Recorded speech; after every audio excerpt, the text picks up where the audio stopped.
Nitish electronics. நம்ம என்ன பார்த்துருக்கோம்னா 43 inch LED TV 43 inch. இது வந்துட்டு இது வந்து நம்ம கஸ்டமர் என்ன கம்ப்ளைண்ட் கொடுத்தாங்கன்னா படம் வந்து ஒரு மாதிரி அழிஞ்ச மாதிரி தெரியும்.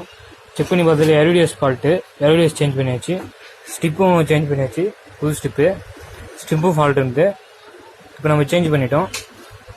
இது வந்து ஃபுல் ஹெச்டி டிஸ்பிளே வந்துட்டு மொத்தம் 6 பேனலு. இது வந்து டிகான் போர்டு, இது வந்து மதர் போர்டு. இதில் வந்து மதர் போர்டு எப்படின்னா இது டிரைவர் செக்ஷனு, இது எஸ்எம்பிஎஸ், இது வந்து mother board, display cutter board, இது வந்து பேக் லைட்டு, இது பவர் ஒயரு, இது வந்து டிஸ்பிளே ஒயரு எல்இடிஎஸ்னு அது வந்துட்டு. இது வந்து டிகான் போர்டு, டிஸ்பிளேக்கு பிரிட்டு வாங்க செக் பண்ணி பார்ப்போம்.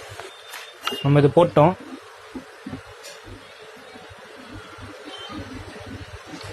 பேக் லைட் ஆன் ஆயிடுச்சு நம்மளுக்கு. ஃபுல்லாக ப்ளூ வந்துச்சு நம்மளுக்கு.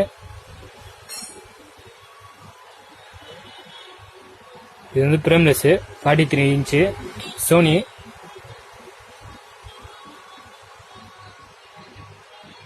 இது வந்து சைனா போர்டு போட்டிருக்கு, full HD combo board, China board இருக்கு. இது வந்து என்ன லோகோ செட் பண்ணலாம். இது மாதிரி எல்இடி டிவி, ஆம்பிளிஃபையர் அசம்பிள் எதாவது இருந்தாலும் சர்வீஸ், எல்இடி டிவி சர்வீஸ் பண்ணுறதுனா